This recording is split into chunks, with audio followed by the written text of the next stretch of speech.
Hello there, Fortniters. In today's post, I'll go over mistakes that could cost you games in Fortnite Chapter 4. Typically, I discuss things you should be doing or things I believe are good to do. In this post, I'll discuss things that are bad and that you probably don't want to do.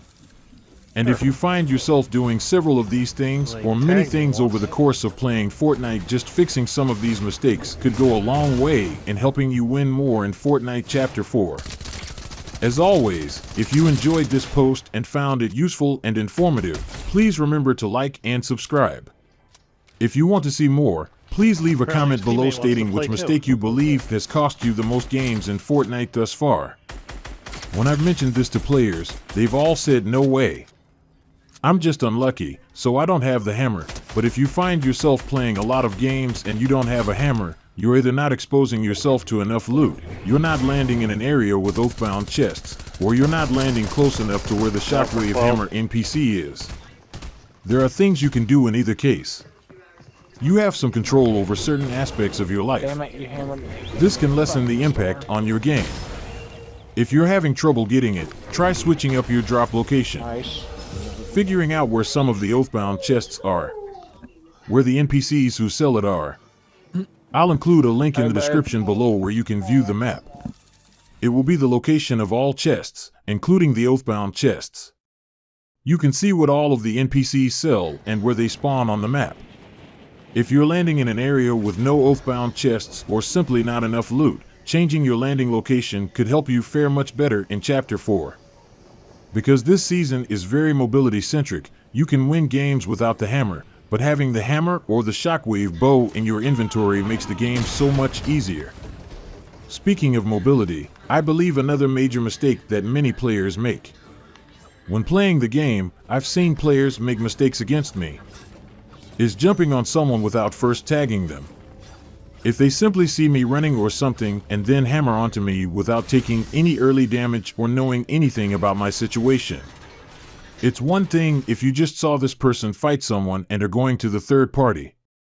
It's a little different because you can assume that players are weak at that point, but if you have a full HP opponent and you're at full HP, you want those early AR tags. With the red-eye assault rifle, which hits for 30 to 40 body shots and up to 60 damage to the head, just a few of those tags can make the fight much easier. Even if you get first shot on someone, I don't think launching on someone is a good idea this season due to how hard shotguns hit.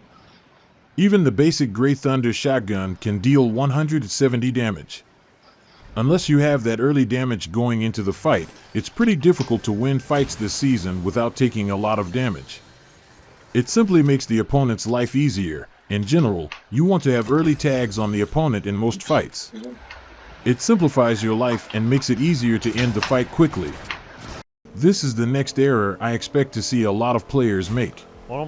They don't put an end to fights quickly enough. This is especially damaging given the first point I made about how mobility-centric this season is. This chapter's map is actually much smaller than previous Fortnite maps. This season, getting third-partied is very common and simple. If you are consistently allowing fights to drag on, slow them down as much as possible, not capitalizing and being decisive on the early damage. Allowing the fight to drag on will only increase your chances of being third-partied. I mentioned earlier how hard these weapons hit, and how getting third-partied can easily end your game. Anyone who plays knows how aggravating it is to be third-partied. The following error is more of a since we're on the new map type of error. My observation of many players in the past is that they do not learn multiple points of interest. The map is new, and this is simply my opinion. I get the impression that you want to try out and learn as much as possible. I have a feeling that the points of interest you learn early in the chapter will be the places you land for the rest of the chapter. I never actually went to Bugle, Condo Canyon, or Log Jam in the previous chapter. Because I didn't go to those places early in the chapter, I just never learned about them and never went to them. I believe you should try out as many points of interest as possible to see which ones you like and dislike. Try to like as many of them as possible because I believe that having multiple drop spots makes the game a lot more enjoyable. Yeah, he's in I the middle believe this was a huge mistake I made in Chapter 2, where I simply didn't learn enough of the points of interest early on and developed the habit of never going there. That just made me dislike the map even more over time. The next common error I've observed is that people avoid using the thunder pumps. And I actually killed him. Because of how good these high-fire rate shotguns were in the last chapter, especially for zero builds, many players just ran the auto shotty or drum shotty the entire time it was in the game. This season seems to favor pumps, as evidenced by a comparison of the Thunder Pump and the Maven shotgun at this point in the season. The Thunder Pump is a much better shotgun. The white one can hit for 170 upwards, while the gold one can hit for 195. The biggest criticism I've seen players make of this weapon whenever I've mentioned it, as they leave comments on my posts, is how slow it shoots. That seems like a clear misunderstanding of how you're supposed to use this weapon. Typically, especially in zero builds, you want to pump switch to your spray weapon, spray out a few shots, and then switch back to the pump. If you find yourself pumping and then sitting there staring at your opponent while they shoot you during your pump animation, you're doing it incorrectly. The only time I wouldn't switch weapons is if I was peeking from cover and just kind of throwing shots out there. Perhaps I was like Jiggle peeking over a mountain, looking down on someone. If you live on a hill, you may not need to swap, but that is the situation I described. If you find yourself pumping while sitting there looking at your opponent while your character does the pump animation and then waiting for that second shot, you are not using the pump shotgun correctly. Based on the comments I've received whenever I've discussed this, I believe that is exactly what some people are doing. You want to use your spray weapon to fill the time between pump shots. Switching back to the shotgun maximizes your damage output in a fight. You want to build immediately after shooting your shotgun or edit on someone else's shoot and then reset the edits in build mode. During the pump animation, you don't want to just sit there and stare at them. Another thing I've started to do is that when someone tries to hammer onto you, you should hammer off to the side or just away from them to cover, because a lot of people will go and then hammer onto you and try to melee you with their hammer, making the situation very dangerous. Because you take a lot of damage and then get thrown somewhere. Personally, I believe that if someone tries to hammer you or just barrel stuff you in some way, hammer off to the side. If you don't give them the engagement they crave, you'll get more shots on them and play safer in the long run. When the Nimbus Cloud was in the game, if someone tried to Nimbus onto me, I would simply shockwave away or Nimbus myself, and countering their mobility with your mobility often puts them in an awkward position. They are unsure of what they want to do at that time. Another common mistake I see players make is simply standing there and fighting. They aren't difficult to fight. If you find yourself standing in the open with no cover, not strafing from side to side, and not crouch spamming, you're making yourself an easy target for opponents. You want to make fighting as difficult as possible for the opposing players. When you fight someone and find it difficult to hit them, or if they're strafing you, their character becomes difficult to track. Try to figure out how you can do something similar. Hitting your crouch button repeatedly can also help with this type of thing. Like kind of close to medium range spray fights. Jumping is also used in shotgun fights. Just try to incorporate and emulate whatever you find difficult to deal with into your own playstyle. That, I believe, is a significant difference between below average and average players. How they approach fights. People who aren't completely comfortable with the game tend to just stand there. You want to make yourself extremely difficult to fight. In a fight, how you move and throw off your opponent's aim is almost as important as the damage you do to them. There he is. Another issue that newer players face is a lack of decisiveness. There are certainly right and wrong plays in this game. It doesn't really matter if you make the right play, but don't commit to it right away. The play you commit to and whatever you decide to do are far superior to half doing several different decisions.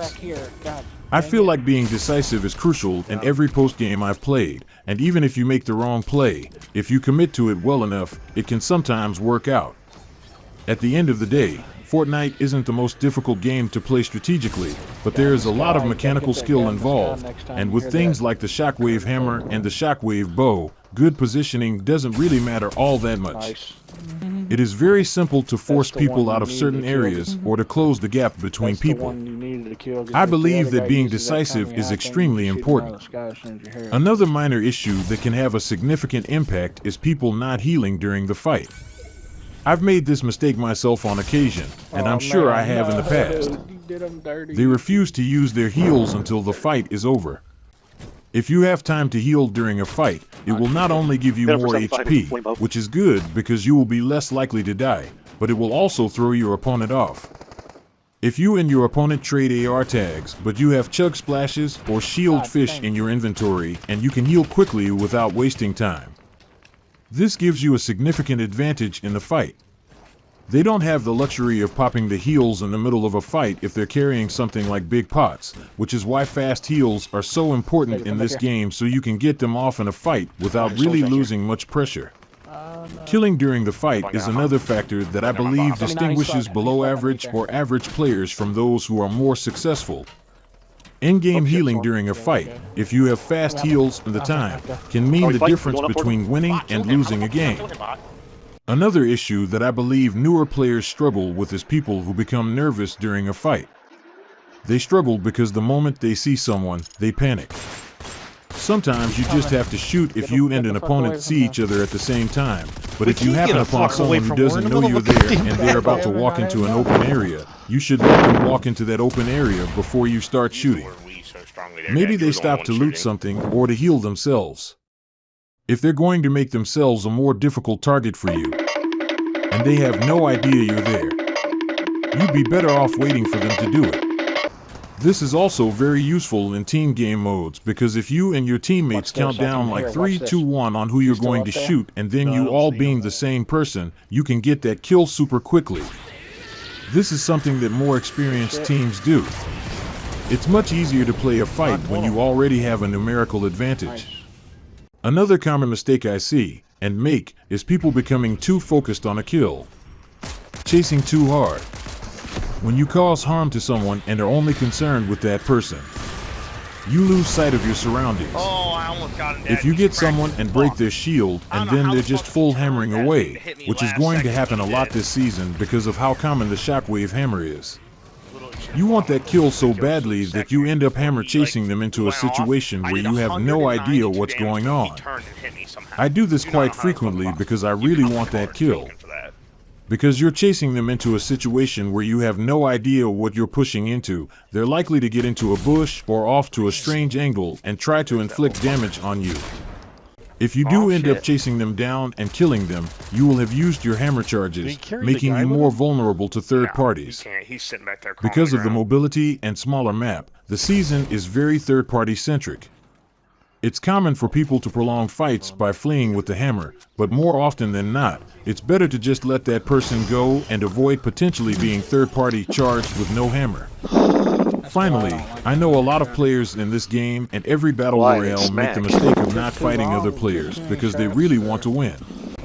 Obviously, if all you want to do is win, playing super passive makes it easier. However, if you do not gain fighting experience, it will be difficult for you to improve in game and begin to win more frequently. Especially since I believe that a lot of players who don't fight and aren't experienced fighting get extremely nervous during a fight. When you're already in game, most people are going to be nervous, and if you're nervous in game and fighting the last player, things aren't going to go well. It's simply not a recipe for success. If you get into a lot of fights and become comfortable fighting, the game becomes much easier. In these situations, you won't be panicking as much, and you won't be as overwhelmed. It will be much easier for you to concentrate on the fight, to complete the task at hand and win. I recommend playing a little more aggressively. If you find yourself playing super passive, you can try a variety of creative deathmatch modes in which you can fight. Creative practice is a great way to get in a lot of reps in a short amount of time. The best way to improve and get comfortable fighting in Fortnite is to be creative. Another method I've found useful is to increase your aggression when friends join you. Instead of quitting the game when they join to play duos, trios, or squads, try to get yourself killed. Be the third component we discussed. Run in the direction of the gunfire. Participate in several fights. This forces you to react while also entertaining your friends. And I'm sure they're always open to constructive criticism. Did you hit him? That concludes this I think so. post. I hope you found it useful and interesting. If you did, please register/subscribe and let me know in the comments below which Fortnite Chapter 4 mistake you've been making the most.